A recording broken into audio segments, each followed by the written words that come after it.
Kwa majina ni Kankole Adolphe, mwanafunzi wa College Bible APGCI. Kwa majina mimi ni Magi Kerene, mwanafunzi wa College Bible APGCI. Kwa majina ni Nathanael Nostra, mwanafunzi wa APGCI College Bible. Kwa hiyo tunaendelea mbele kama vile tulijifunza kuru ya homiletike. Hapa tunaenda kama vile introduction ya homiletike. Homiletike ni art au ufundi. Homiletike ni kuru ambayo inafundisha mwanafunzi au pastor au mwalimu gisi anaweza kujikomporte mbele ya watu. Kwa hiyo homiletike iko na vipande 14, 14 epice. Ndani ya hizo 14 epice zenye ziko mu homiletike, ninaweza anza na presentation. Hapo ninapaswa kujitaja majina, nashuka mu text. Hapo ni kitabu kama vile Mathayo sura 5 mstari wa 8. Ninashuka ku sujet, nashuka ku grand theme, ninashuka ku exemple, ninashuka ku application, ninashuka ku développement, ninashuka ku appel. Nikitoka kwa appel tunaenda ku clôture de prière. Ni vyote vinapatikana katika hii kuru ya homiletike. Na mimi nataka defendre homiletike selo vile mwalimu wetu alitufundisha Dr. Kado. Nata defendre 14 epice mtu anapaswa utiliser wakati kuna prêcher. Ya kwanza ni presentation, mtu anajiexplique kumazabau vile majina yako unaonesha watu na unawaelezea. Ya pili ni text. Ya pili ni text, ni unasoma kitabu. Ya tatu ni sujet. Ya ine ni theme. Ya tano ni swali wala question. Ya sita ni réponse. Ya saba ni exemple, unapana mfano. Ya mnane ni division. Ya kenda ni développement. Ya 10 ni application. Ya 11 ni exemple typique. Ya 12 ni conclusion. Ya 13 ni appel. Ya mwisho ni prière ya clôture. Na mimi nataka defendre homiletike. Gisi mchungaji unapasha shimama mbele ya watu, unapasha jipresente. Presentation ndio ya kwanza.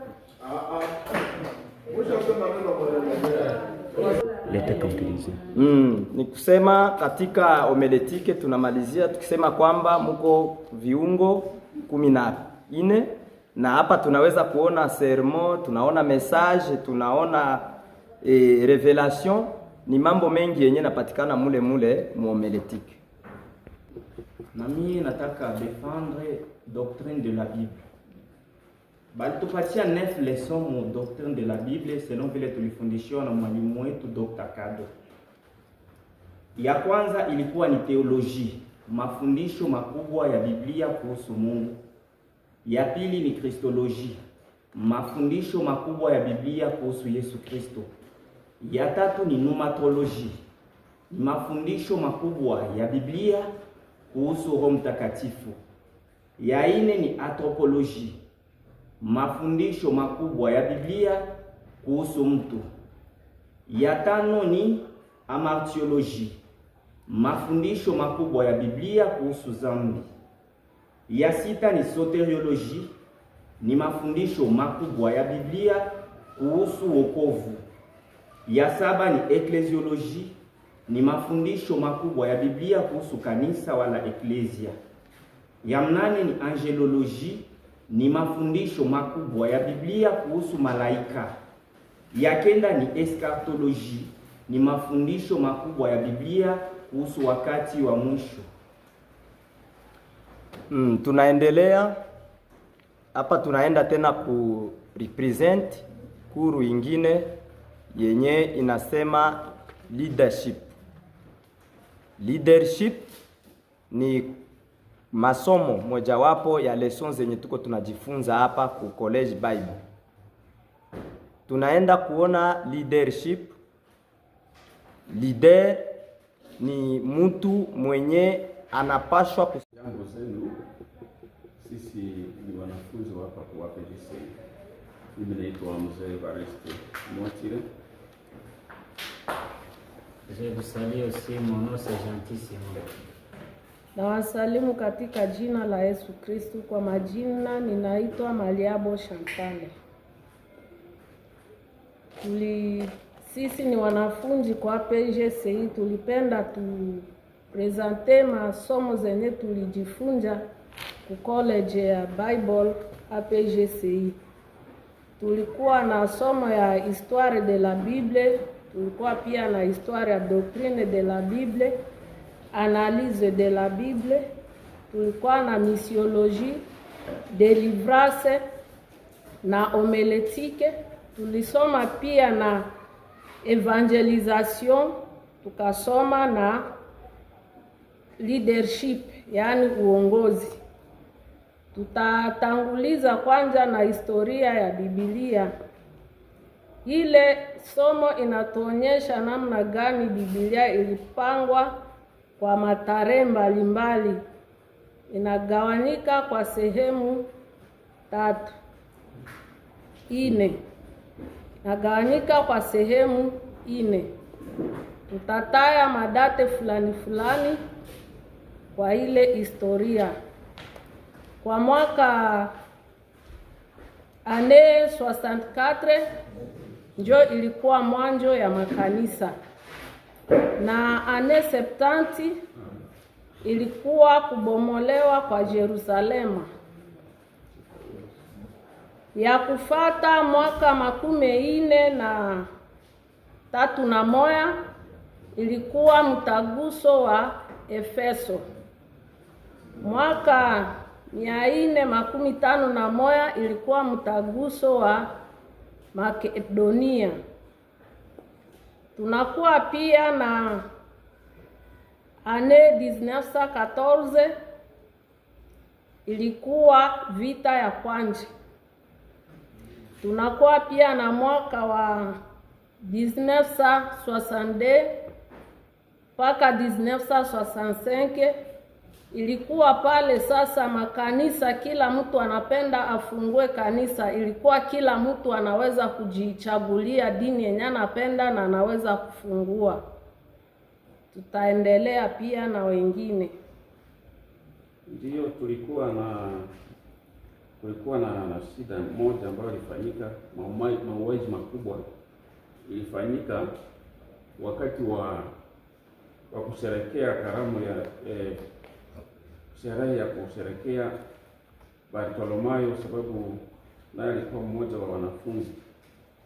Na pia kulikuwa 1912 kulikuwa propaganda yenye walisema ya Fidei, shauri la kusambaza dini. Aussi en histoire, on nous a montré comment est-ce que dans ces 4 périodes de l'histoire est subdivisé par des dates.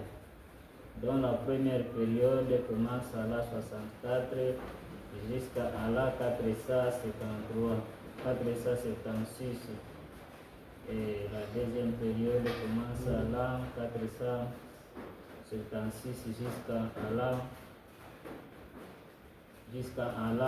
476. La deuxième période commence à la 453 jusqu'à la 476. La troisième période commence à la 476 jusqu'à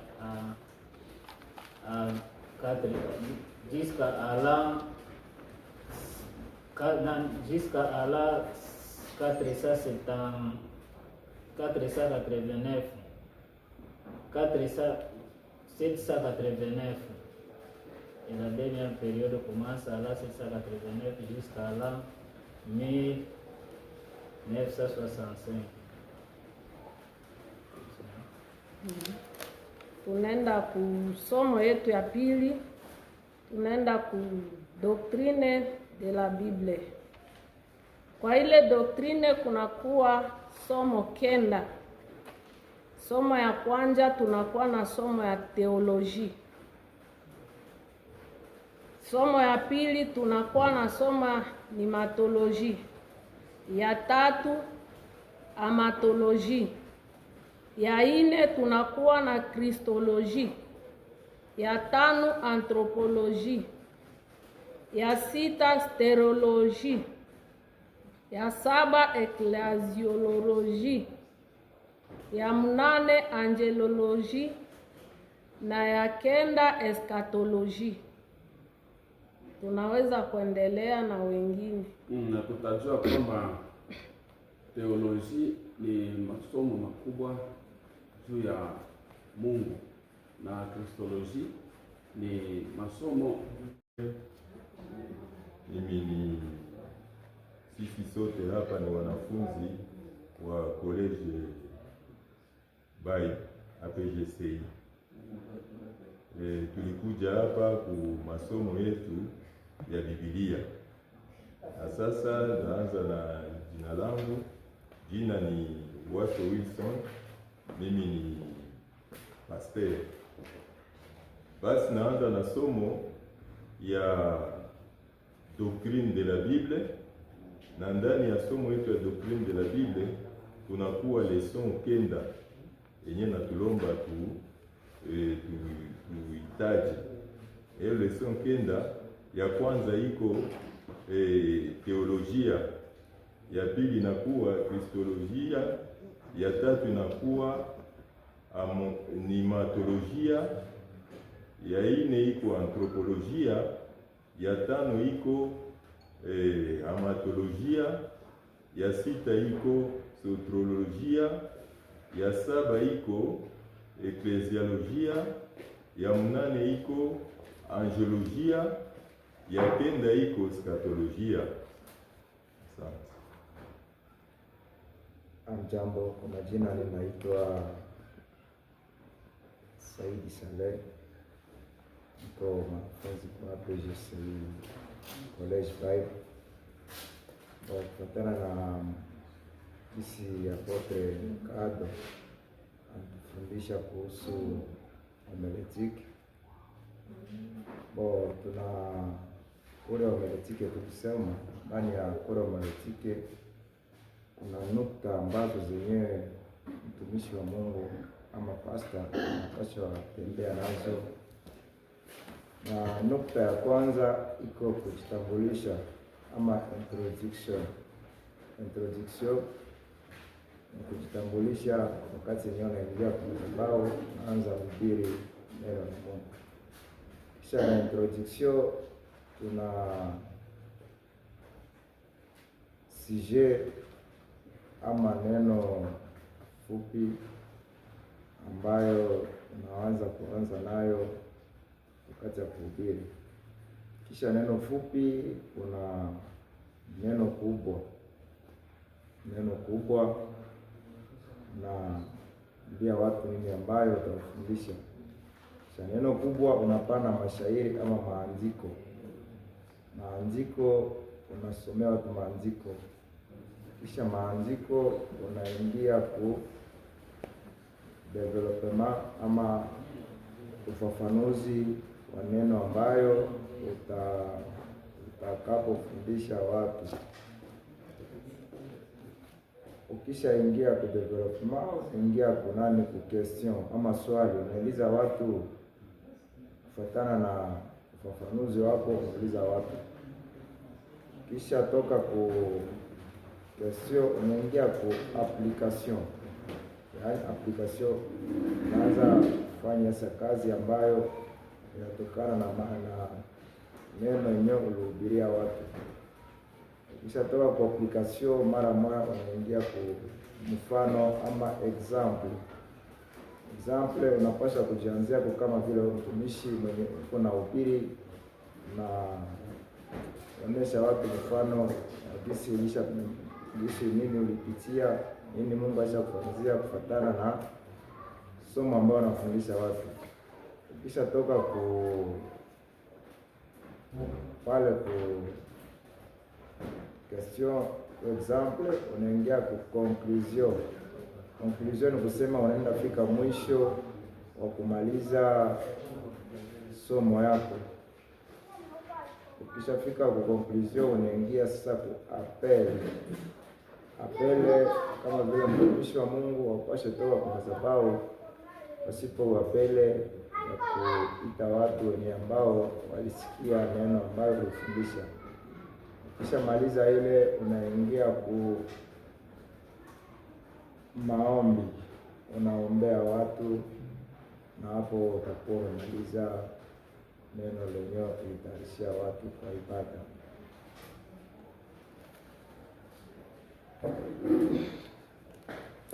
Mimi ni mwanafunzi, ninaitika kujina la Mama Bernadette. Mimi ni mwanafunzi ku APGCI College Bible. Ninazungumza juu ya kazi ya misionere. Misionere anapaswa kuwa mwenye ana sauti ya kubariki kwa haraka. Misionere anapaswa tembea na iko complete. Misionere anapaswa tembea na kitambulisho yenye naweza kumjulisha kama yeye ni misionere. Carte d'identité, passeport. Ni wanafunzi hapa kwa APGCI.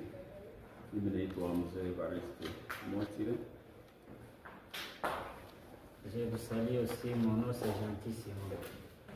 Na wasalimu katika jina la Yesu Kristu. Kwa majina ninaitwa Maliabo Shantale. Sisi ni wanafunzi kwa APGCI, tulipenda tupresente masomo zenye tulijifunza ku college ya Bible APGCI.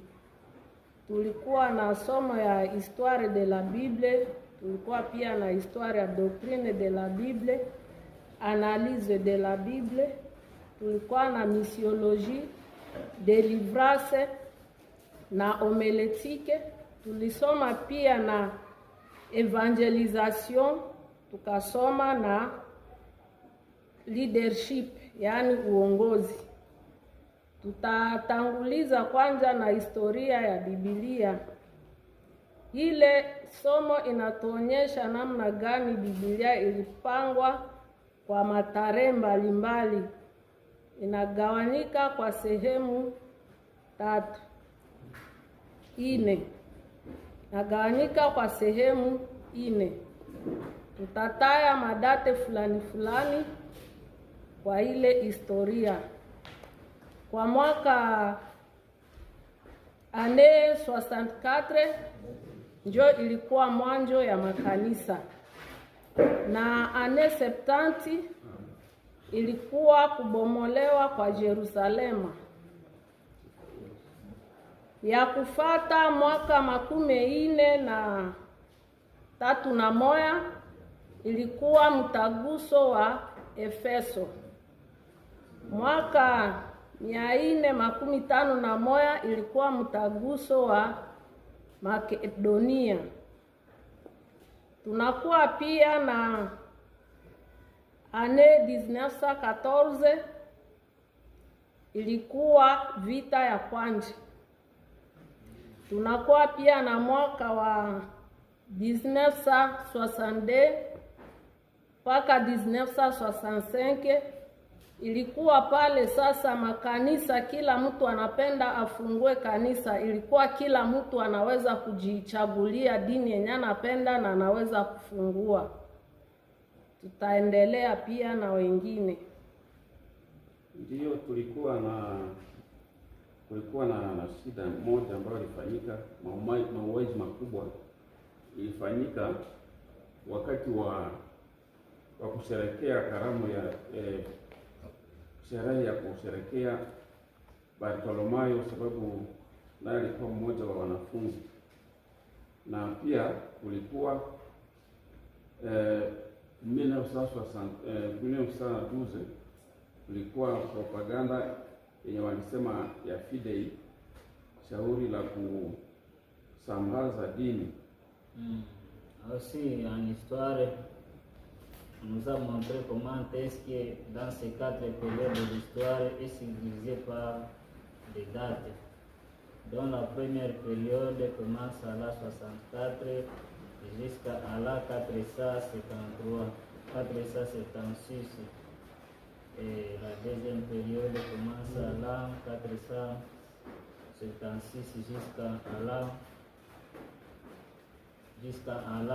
476. La deuxième période commence à la 473 jusqu'à la 476. La troisième période commence à la 476 jusqu'à la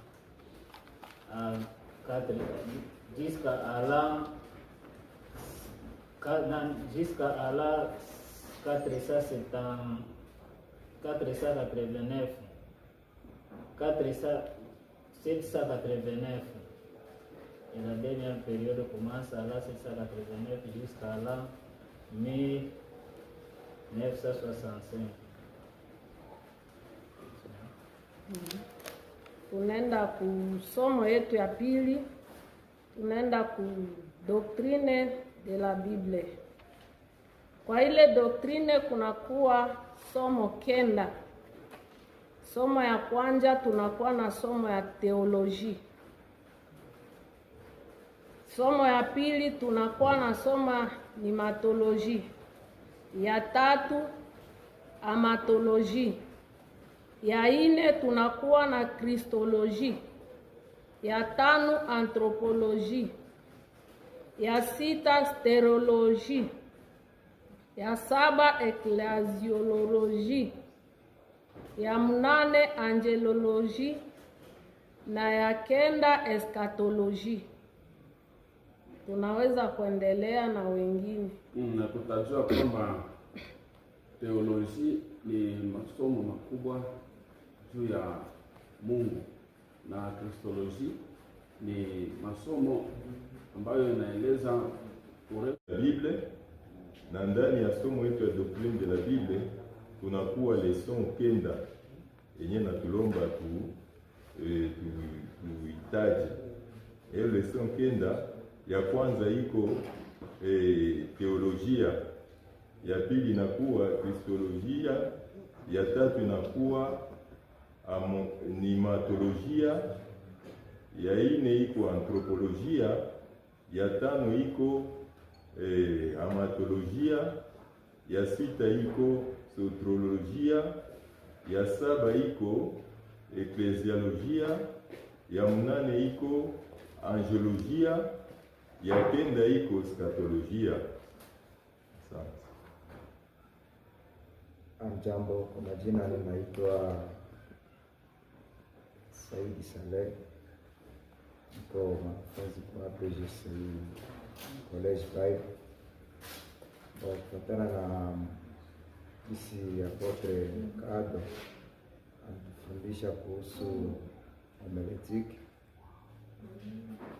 Tuna kura homiletiki tukisema ndani ya kura homiletiki kuna nukta ambazo zenyewe mtumishi wa Mungu ama pastor anapaswa kutembea nazo, na nukta ya kwanza iko kujitambulisha ama introduction ni kujitambulisha wakati yenyewe unaingia kwenye madhabahu naanza kuhubiri neno la Mungu. Kisha na introduction tuna sujet ama neno fupi ambayo unaanza kuanza nayo wakati ya kuhubiri. Kisha neno fupi kuna neno kubwa na ndia watu nini ambayo utawafundisha. Kisha neno kubwa unapana mashairi ama maandiko. Maandiko unasomea watu maandiko. Kisha maandiko unaingia ku development ama ufafanuzi wa neno ambayo utakapofundisha watu. Ukisha ingia ku development, ingia kunani ku question ama swali, unauliza watu kufuatana na ufafanuzi wako, unauliza watu. Kisha toka ku question unaingia ku application. Yaani application inaanza kufanya kazi ambayo inatokana na maana neno yenyewe ulihubiria watu. Kisha toka kwa application mara unaingia ku mfano ama example.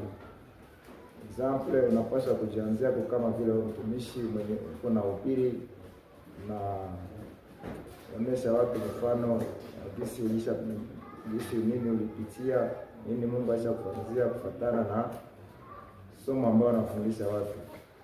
Kisha toka pale ku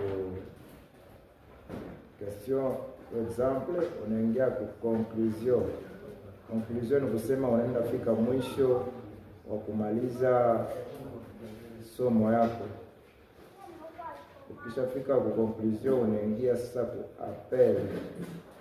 Appel kama vile mtumishi wa Mungu wapashe toka kwa madhabahu pasipo appele ya kuita watu wenye ambao walisikia neno ambalo ulifundisha. Kisha maliza ile unaingia ku maombi, unaombea watu, na hapo utakuwa umemaliza neno lenyewe kulitayarishia watu kwa ibada.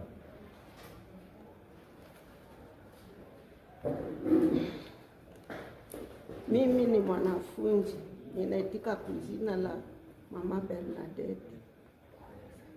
Mimi ni mwanafunzi ku APGCI College Bible. Ninazungumza juu ya kazi ya misionere. Misionere anapaswa kuwa mwenye ana sauti ya kubariki kwa haraka. Misionere anapaswa tembea na iko complete. Misionere anapaswa tembea na kitambulisho yenye naweza kumjulisha kama yeye ni misionere. Carte d'identité, passport, makarte zote zenye zinastahili misionere atembee nazo. Na tena hawezi sahau vifaa yenye inahitaji mwili, sawa dra, sawa mustikere, sawa chungu, sawa alimeti. Anapaswa kuwa na alimeti, anapaswa kuwa na torse ile atembee naye, na anapaswa kuwa na nusu ya petrole kumsaidia, pengine atalala fasi ni fasi, anaweza zunguru. Mimi ni Mama Bernadette, niko mwanafunzi ku APGCI, niko kwa College Bible. Tulisoma juu ya doctrine de la Bible. Tulisoma juu ya doctrine de la Bible.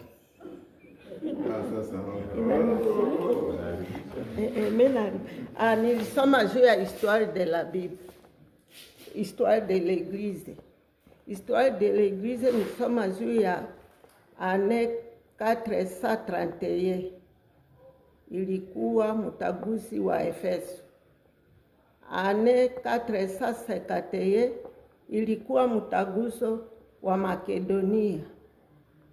Année 492 ilikuwa vita ya Wakristo na Waislamu. Année 560 ilikuwa mwanzo wa vita ya madini.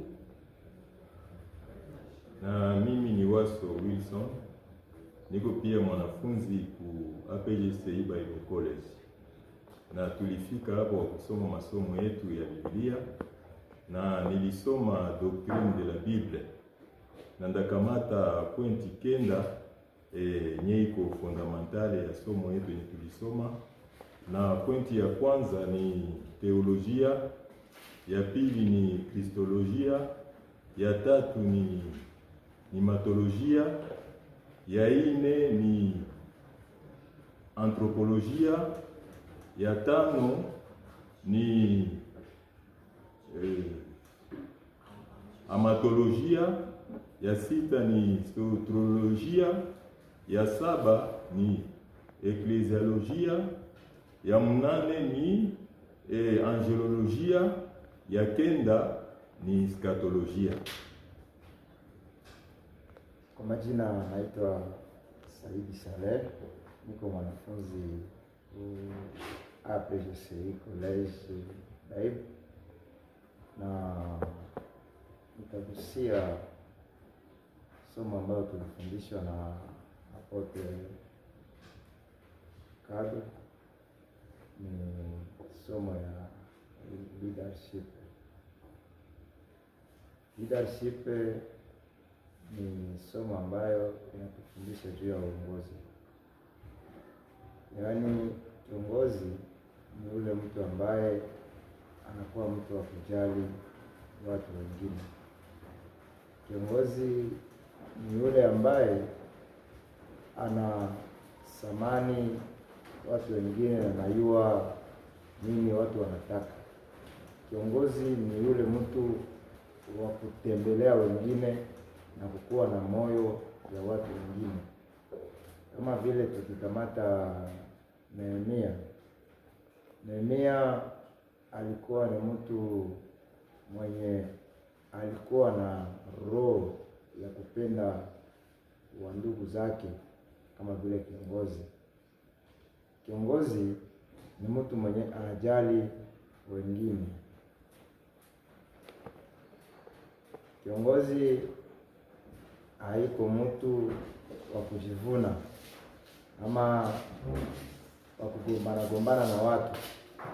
Kiongozi ni yule ambaye anastahili kupeleka watu kwa nafasi inahitajika. Na kiongozi ni mtu mwenye iko na susi ya watu wengine. Kiongozi ni mtu mwenye anakuwa na moyo wa usaidizi ya kusaidia wengine.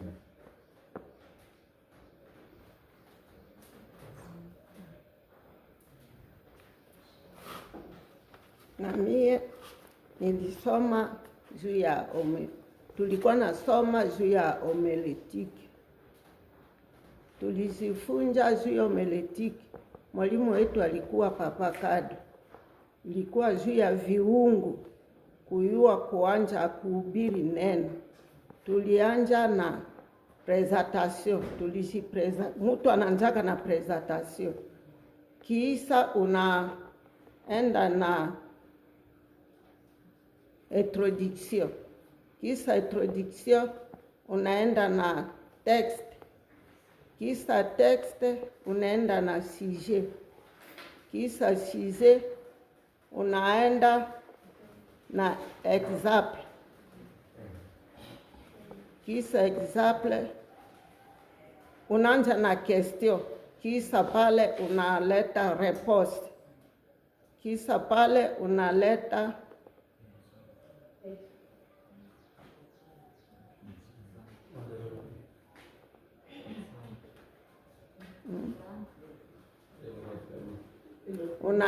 développement. Je vous salue au nom de Jésus-Christ. Mon nom c'est Gentil Simon, élève du collège biblique APGCI. Je tiens à vous présenter quelques cours à ce qu'on a appris à l'école biblique APGCI. Je vais vous expliquer sur le cours de la leadership fondamentale de notre enseignant John Miller. La première leçon, c'est le fondement de la leadership. La deuxième leçon, c'est la leadership et l'intimité avec Jésus. La troisième leçon, c'est le potentiel et le voir. La quatrième leçon qu'on a appris, c'est le cœur d'un leader ou le cœur de la leadership. La cinquième leçon qu'on a appris, c'est le potentiel, le facon. On a appris encore une leçon appelée le leader et les visions. Le leader et la vision. On a appris la leçon, le cœur de la leader, le cœur de la leadership. On a appris la leçon appelée le leader et la compétence relationnelle. On a appris la leçon appelée le leader et les gérances du temps. On a appris la leçon le leader et la vision. On a appris la leçon le leader et la vocation. On a appris la leçon le leader et les compétences relationnelles. Par après, on a appris plusieurs leçons. On a appris la leçon sur l'homilétique. Comment est-ce qu'on peut préparer les serments? On a appris que l'homilétique a 14 épices ou l'étape du serment. La première, c'est présentation ou introduction. La deuxième, c'est texte biblique. La troisième, c'est sujet. La quatrième, c'est thème. La cinquième, c'est question. La sixième, c'est réponse. La septième, c'est exemple. La huitième, c'est division. La neuvième, c'est développement. La dixième, c'est application. La onzième, c'est conclusion. La douzième, c'est appel. La treizième, c'est appel. Et quatorzième est la prière de clôture. On a appris encore la leçon sur la doctrine de la Bible. On nous a dit que la doctrine de la Bible a 9 leçons, dont la première leçon de la doctrine de la Bible, c'est la théologie. La deuxième leçon, c'est Christologie. La troisième leçon, c'est amatologie. La anthropologie. La quatrième leçon, c'est amatologie. La cinquième leçon, c'est eschatologie. La cinquième leçon, c'est anthropologie.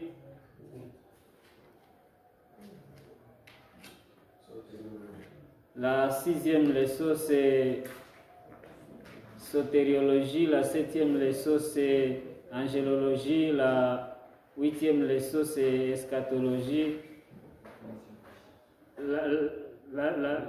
La huitième leçon, c'est... Et la neuvième leçon, c'est eschatologie. On nous a appris encore sur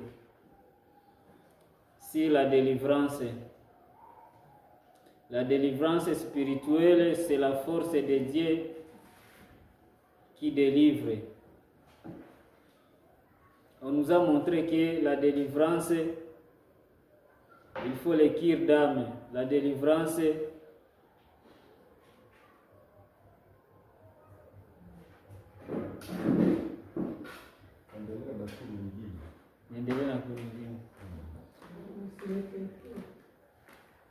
on nous a appris sur l'évangélisation. L'évangélisation, on nous montre que c'est la force de Dieu. C'est la force de Dieu qui sauve. C'est la force de Dieu qui... C'est la force de Dieu, c'est la force de Dieu qui sauve. On nous montre que l'évangélisation, c'est aller partout au monde entier. L'évangélisation, c'est aller partout au monde entier, prêcher la nouvelle de Jésus-Christ. L'évangélisation, c'est multiplier les disciples. On nous montre que l'évangélisation, c'est préparation spirituelle. On doit se préparer spirituellement.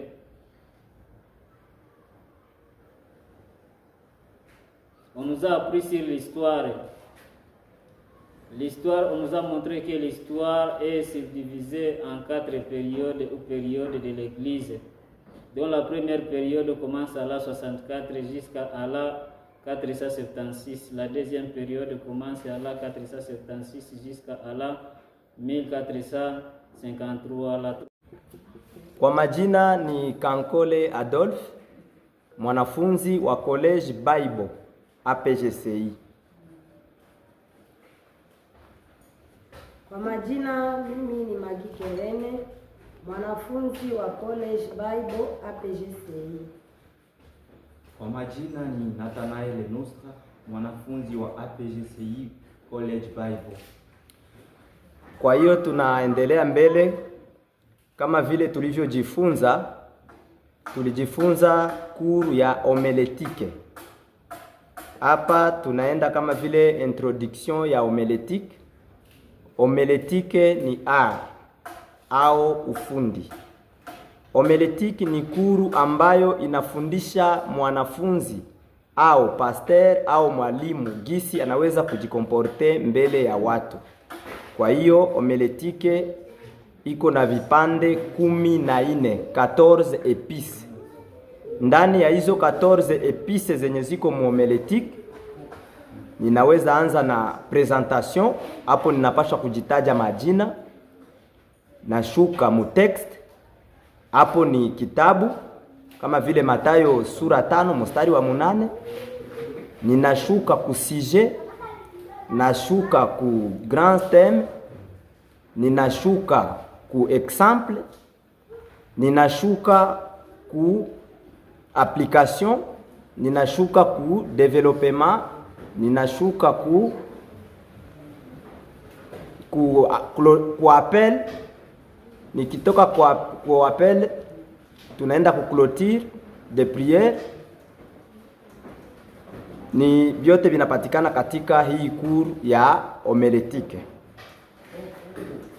Na mimi nataka defendre homiletike selo vile mwalimu wetu alitufundisha Dr. Kado.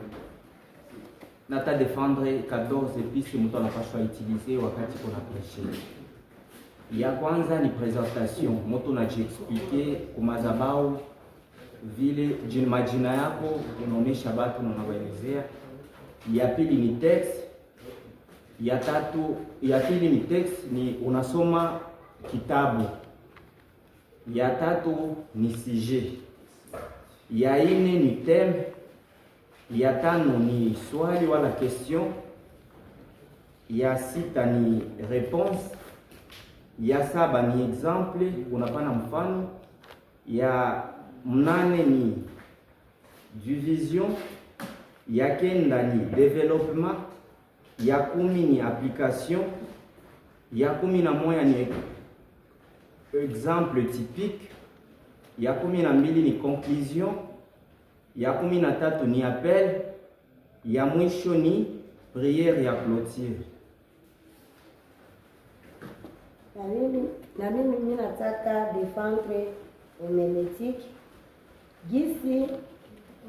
Gisi mchungaji unapasha shimama mbele ya watu, unapashwa anja unapasha jipresente. Presentation ndio ya kwanza.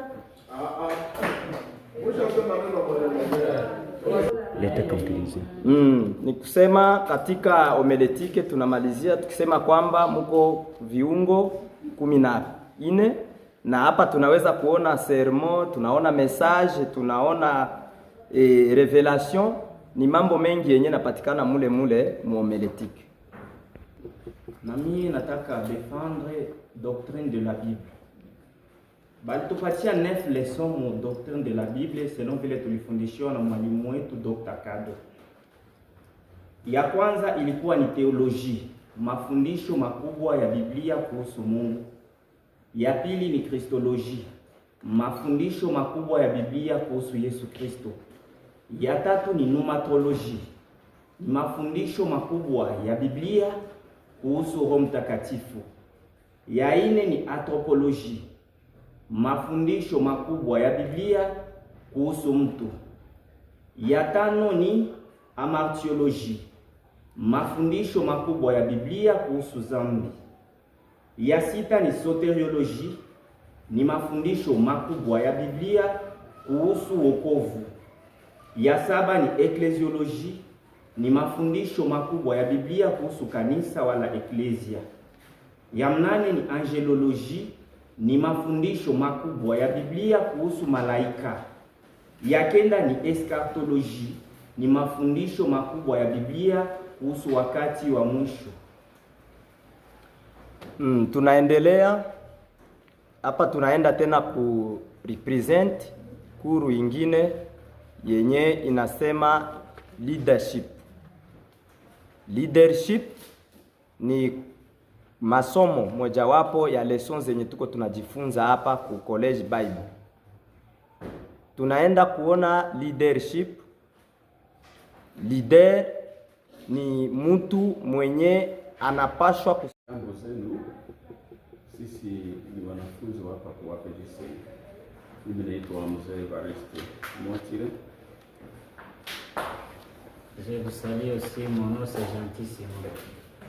Na wasalimu katika jina la Yesu Kristo. Kwa majina ninaitwa Maliabo Shantale. Sisi ni wanafunzi kwa APGC, tulipenda presente masomo zenye tulijifunza ku college ya Bible APGC. Tulikuwa na somo ya histoire de la Bible, tulikuwa pia na histoire ya doctrine de la Bible, analyse de la Bible, tulikuwa na missiologie, délivrance na homilétique. Tulisoma pia na evangelisation, tukasoma na leadership, yani uongozi. Tutatanguliza kwanza na historia ya Biblia. Ile somo inatuonyesha namna gani Biblia ilipangwa kwa matarehe mbalimbali. Inagawanyika kwa sehemu 4. Inagawanyika kwa sehemu 4. Tutataya madate fulani fulani kwa ile historia. Kwa mwaka ane 64 njo ilikuwa mwanzo ya makanisa, na ane 70 ilikuwa kubomolewa kwa Yerusalema. Ya kufata mwaka 43 ilikuwa mtaguso wa Efeso. Mwaka 451 ilikuwa mtaguso wa Makedonia. Tunakuwa pia na ane 1914 ilikuwa vita ya kwanza. Tunakuwa pia na mwaka wa 1962 mpaka 1965 ilikuwa pale sasa makanisa, kila mtu anapenda afungue kanisa. Ilikuwa kila mtu anaweza kujichagulia dini yenye anapenda na anaweza kufungua. Tutaendelea pia na wengine. Ndiyo, kulikuwa na shida moja ambayo ilifanyika, mauaji makubwa ilifanyika wakati wa kusherekea karamu ya sherehe ya kusherekea Bartolomayo, sababu naye alikuwa mmoja wa wanafunzi. Na pia kulikuwa 1912 kulikuwa propaganda yenye walisema ya Fidei, shauri la kusambaza dini. Aussi en histoire, nous avons montré comment est-ce que dans ces 4 périodes de l'histoire est divisé par des dates. Donc la première période commence à la 64 jusqu'à la 473, 476. Et la deuxième période commence à la 476 jusqu'à la 476. La deuxième période commence à la 473 jusqu'à la 476. La troisième période commence à la 476 jusqu'à la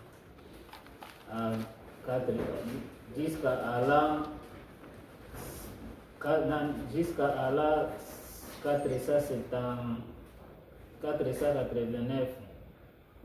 789. Et la dernière période commence à la 789 jusqu'à l'an 1965.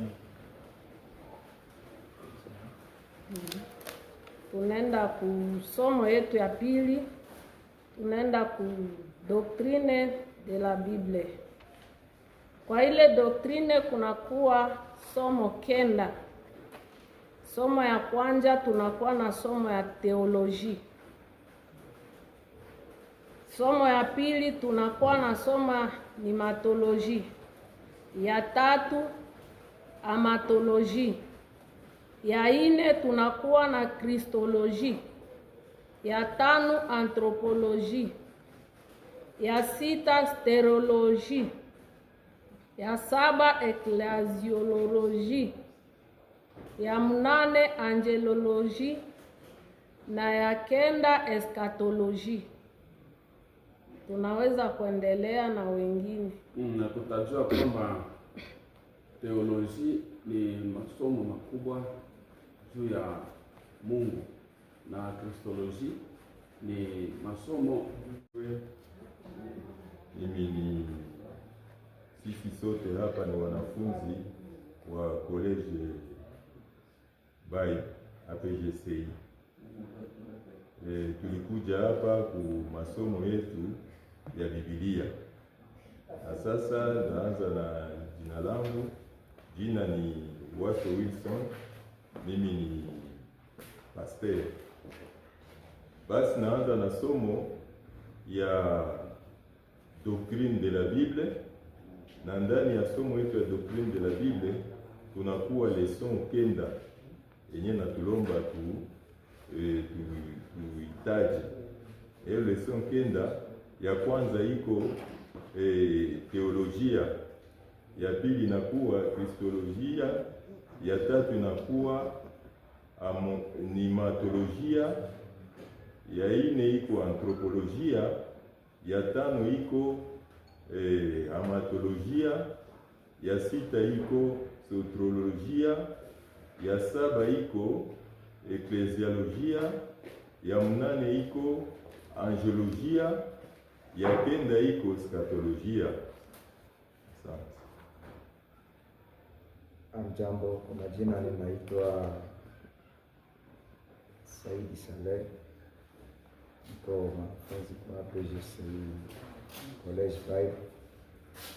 Kufatana na kisi Apotre Kado anatufundisha kuhusu homiletiki. Tuna kura homiletiki tukisema ndani ya kura homiletiki kuna nukta ambazo zenyewe mtumishi wa Mungu ama pastor anapaswa kutembea nazo. Na nukta ya kwanza iko kujitambulisha ama introduction. Introduction ni kujitambulisha wakati yenyewe unaingia kwa madhabahu naanza kuhubiri neno la Mungu. Kisha na introduction tuna sujet ama neno fupi ambayo unaanza kuanza nayo wakati ya kuhubiri. Kisha neno fupi kuna neno kubwa. Neno kubwa na mbia watu nini ambayo utafundisha. Kisha neno kubwa unapana mashairi ama maandiko. Maandiko unasomea watu maandiko.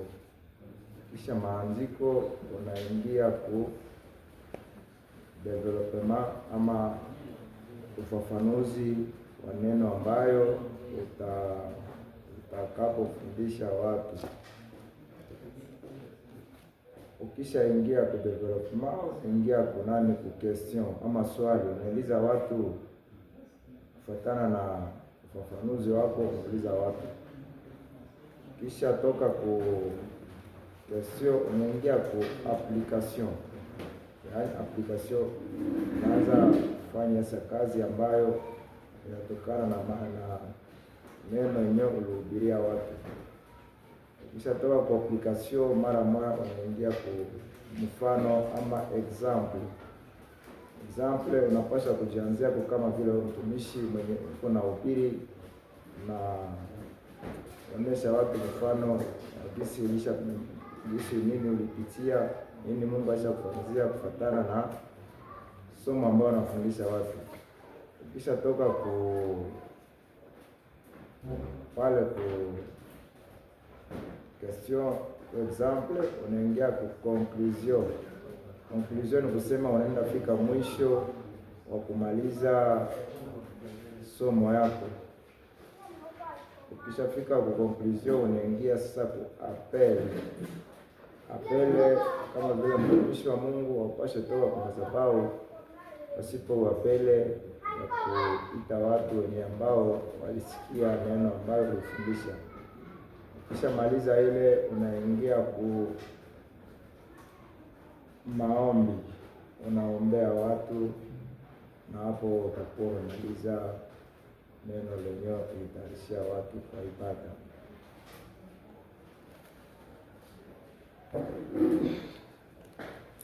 Mimi ni mwanafunzi, ninaitika kujina la Mama Bernadette. Mimi ni mwanafunzi ku APGCI College Bible. Ninazungumza juu ya kazi ya misionere.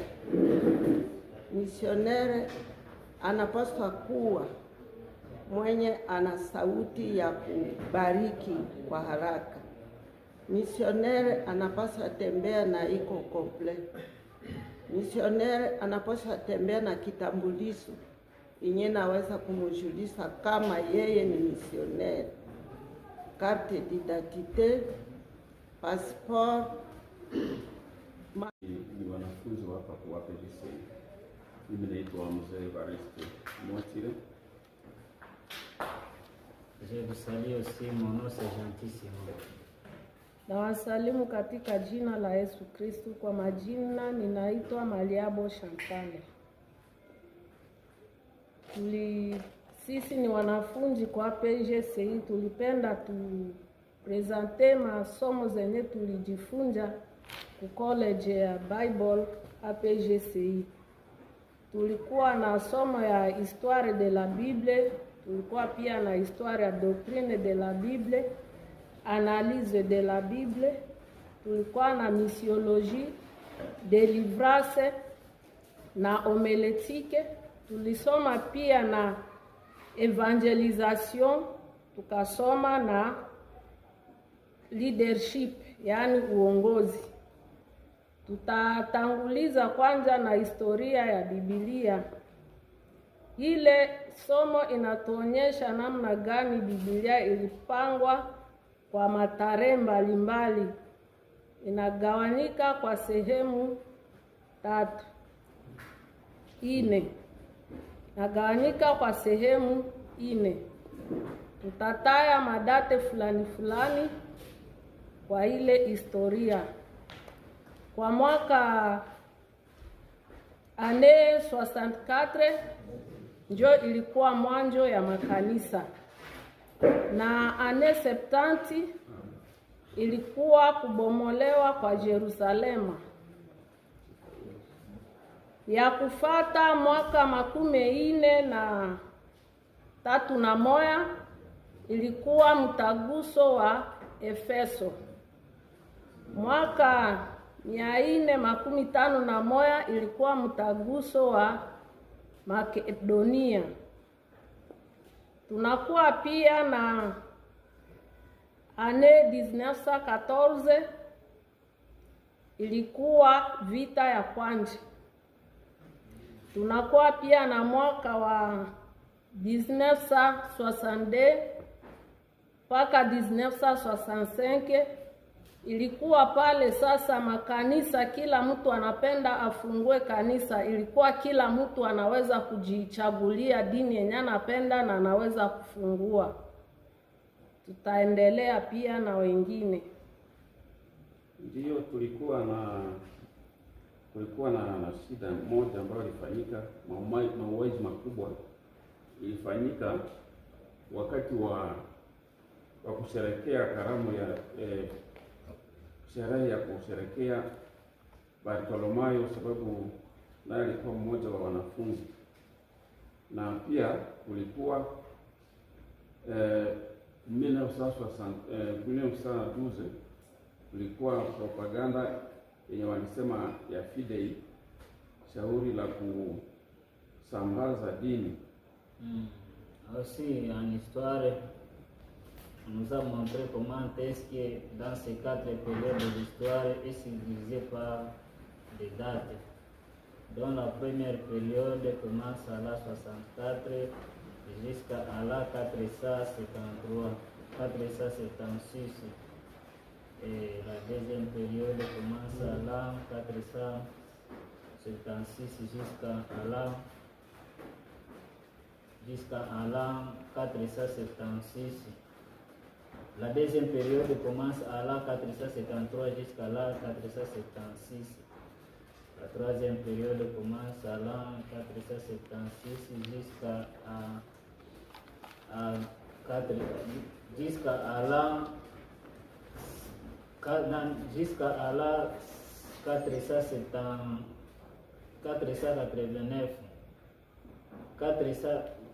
789. Et la dernière période commence à la 789 jusqu'à la 1965. Tunaenda ku somo yetu ya pili, tunaenda ku doctrine de la Bible. Kwa ile doctrine kunakuwa somo kenda. Somo ya kwanza tunakuwa na somo ya teoloji. Somo ya pili tunakuwa na somo nimatoloji. Ya tatu amatoloji. Ya ine tunakuwa na kristoloji. Ya tano anthropoloji. Ya sita steroloji. Ya saba eklesioloji. Ya mnane angeloloji na ya kenda eskatoloji. Tunaweza kuendelea na wengine. Na tutajua kwamba teoloji ni masomo makubwa juu ya Mungu na kristoloji ni masomo ambayo inaeleza urefu wa Biblia, na ndani ya somo yetu ya doctrine de la Bible kunakuwa leson kenda yenye natulomba tuhitaji. Hiyo leson kenda ya kwanza iko teolojia, ya pili inakuwa kristolojia, ya tatu inakuwa nimatolojia, ya ine iko anthropolojia, ya tano iko amatolojia, ya sita iko sotrolojia, ya saba iko eklesiolojia, ya mnane iko angelolojia, ya kenda iko eskatolojia. Jambo, kwa majina ninaitwa Saidi Saleh, niko mwanafunzi kwa APGCI College 5. Kufatana na isi ya Apotre Kado anatufundisha kuhusu homiletiki. Tuna kura homiletiki tukisema ndani ya kura homiletiki kuna nukta ambazo zenyewe mtumishi wa Mungu ama pastor anapaswa kutembea nazo. Na nukta ya kwanza iko kujitambulisha ama introduction ni kujitambulisha wakati ni unaingia kwa mtandao naanza kuhubiri neno la Mungu. Kisha na introduction tuna sujet ama neno fupi ambayo unaanza kuanza nayo wakati ya kuhubiri. Kisha neno fupi kuna neno kubwa na ndia watu nini ambayo utawafundisha. Kisha neno kubwa unapana mashairi ama maandiko unasomea watu maandiko, kisha maandiko unaingia ku development ama ufafanuzi wa neno ambayo utakapofundisha watu. Ukisha ingia ku development, ingia kunani ku question ama swali, unauliza watu kufuatana na ufafanuzi wako, unauliza watu. Kisha toka ku question unaingia ku application. Yaani application unaanza kufanya kazi ambayo inatokana na maana neno yenyewe ulihubiria watu. Kisha toka kwa application mara moja unaingia kwa mfano ama example. Example unapaswa kujianzia kwa kama vile mtumishi mwenye uko na ubiri na onyesha watu mfano jinsi nini ulipitia, nini Mungu ashakufanyia kufuatana na somo ambao anafundisha watu. Kisha toka pale question example unaingia ku conclusion. Conclusion ni kusema unaenda fika mwisho wa kumaliza somo yako.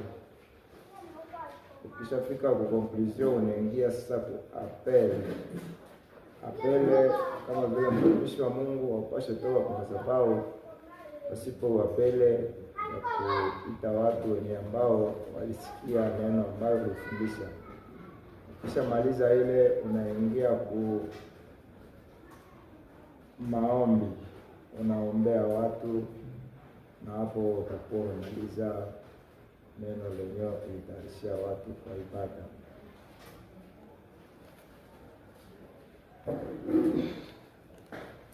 Mimi ni mwanafunzi, ninaitika kuzina la Mama Bernadette. Mimi ni mwanafunzi ku APGCI College Bible. Ninazungumza juu ya kazi ya misionere. Misionere anapaswa kuwa mwenye ana sauti ya kubariki kwa haraka. Misionere anapaswa tembea na iko complete. Misionere anapaswa tembea na kitambulisho yenye naweza kumjulisha kama yeye ni misionere. Carte d'identité, passport, makarte zote zenye zinastahili misionere atembee nazo. Na tena hawezi sahau vifaa yenye inahitaji mwili, sawa dra, sawa mustikere, sawa chungu, sawa alimeti. Anapaswa kuwa na alimeti, anapaswa kuwa na torse ile atembee naye, na anapaswa kuwa na nusu ya petrole kumsaidia, pengine atalala fasi ni fasi, anaweza zunguru. Mimi ni Mama Bernadette, niko mwanafunzi ku APGCI, niko kwa College Bible. Tulisoma juu ya doctrine de la Bible. Tulisoma juu ya doctrine de la Bible.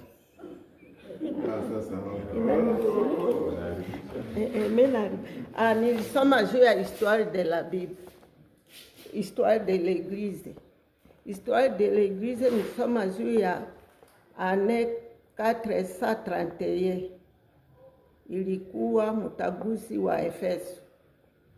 Année 451 ilikuwa mtaguso wa Makedonia. Année 492 ilikuwa vita ya Wakristo na Waislamu. Année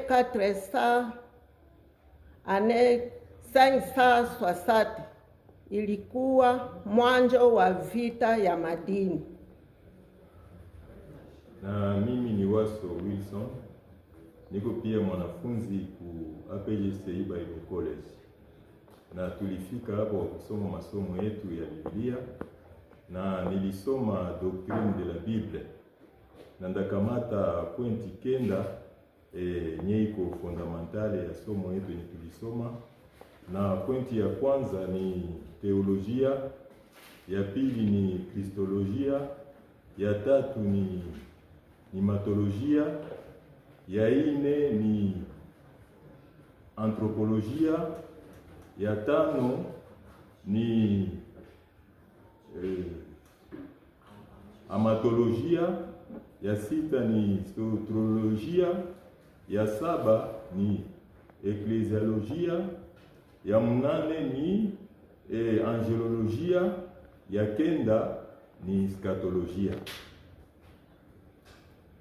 Kwa majina naitwa Saidi Saleh, niko mwanafunzi APGCI College Bible, na nitagusia somo ambayo tulifundishwa na Apotre Kado, ni somo ya leadership. Leadership ni somo ambayo inatufundisha juu ya uongozi. Yaani kiongozi ni yule mtu ambaye anakuwa mtu wa kujali watu wengine.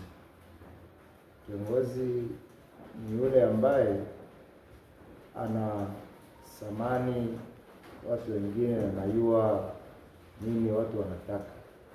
Kiongozi ni yule mtu wa kutembelea wengine na kukuwa na moyo ya watu wengine. Kama vile tukikamata Nehemia alikuwa ni mtu mwenye alikuwa na roho ya kupenda wa ndugu zake kama vile kiongozi. Kiongozi ni mtu mwenye anajali wengine. Kiongozi haiko mtu wa kujivuna ama wa kugombana na watu. Kiongozi ni yule ambaye anastahili kupeleka watu kwa nafasi inahitajika. Na kiongozi ni mtu mwenye iko na susi ya watu wengine. Kiongozi ni mtu mwenye anakuwa na moyo wa usaidizi ya kusaidia wengine.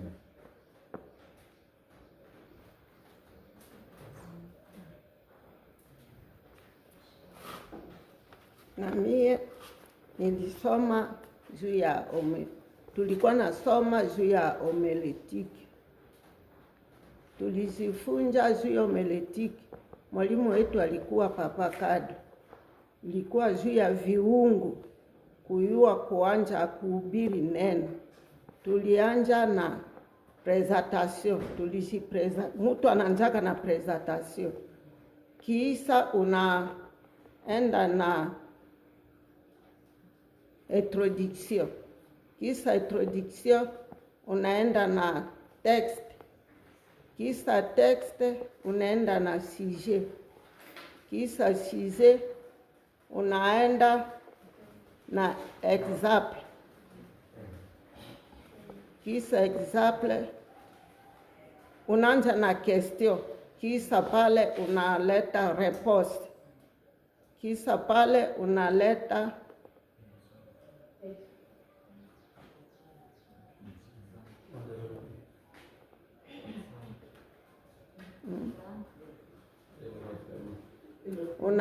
développement. Je vous salue au nom de Jésus-Christ. Mon nom c'est Gentil Simon, élève du collège biblique APGCI. Je tiens à vous présenter quelques cours à ce qu'on a appris à l'école biblique APGCI. Je vais vous expliquer sur le cours de la leadership fondamentale de notre enseignant John Miller. La première leçon, c'est le fondement de la leadership. La deuxième leçon, c'est la leadership et l'intimité avec Jésus. La troisième leçon, c'est le potentiel et le voir. La quatrième leçon qu'on a appris, c'est le cœur d'un leader. ou le cœur de la leadership. La 5e leçon qu'on a appris, c'est le potentiel, les facones. On a appris encore une leçon appelée le leader et les visions. Le leader et la vision. On a appris la leçon, le cœur de la leader, le cœur de la leadership. On a appris la leçon appelée le leader et la compétence relationnelle. On a appris la leçon appelée le leader et les gérances du temps. On a appris la leçon le leader et la vision. On a appris la leçon le leader et la vocation.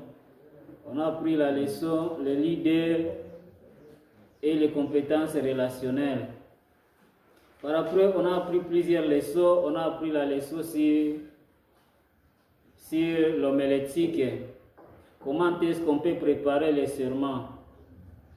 On a appris que l'homilétique a 14 épices ou l'étape du serment. La première, c'est présentation ou introduction. La deuxième, c'est texte biblique. La troisième, c'est sujet. La quatrième, c'est thème. La cinquième, c'est question. La sixième, c'est réponse. La septième, c'est exemple. La huitième, c'est division. La neuvième, c'est développement. La dixième, c'est application. La 11e, c'est conclusion. La 12e, c'est appel. La 13e, c'est appel. Et 14e est la prière de clôture. On a appris encore la leçon sur la doctrine de la Bible. On nous a dit que la doctrine de la Bible a 9 leçons, dont la première leçon de la doctrine de la Bible, c'est la théologie.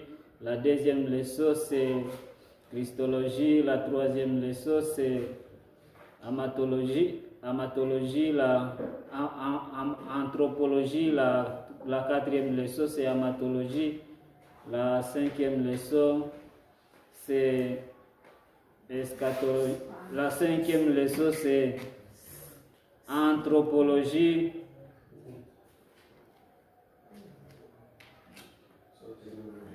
La sixième leçon, c'est sotériologie. La septième leçon, c'est angélologie. La huitième leçon, c'est eschatologie. La huitième leçon, c'est...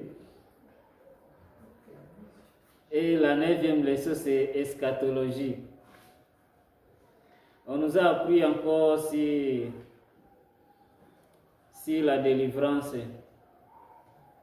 La délivrance spirituelle, c'est la force de Dieu qui délivre. On nous a montré que la délivrance, il faut les cure d'âme. La délivrance,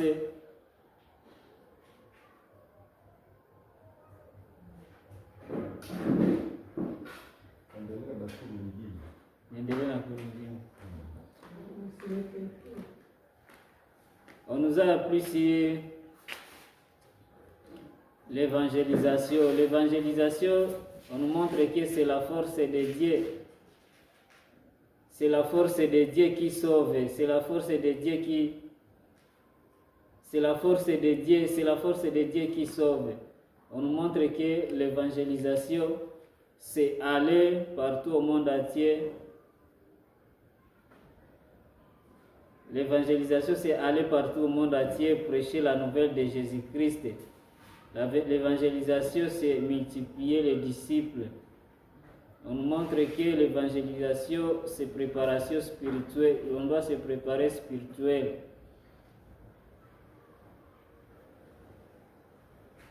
On nous a appris sur l'histoire.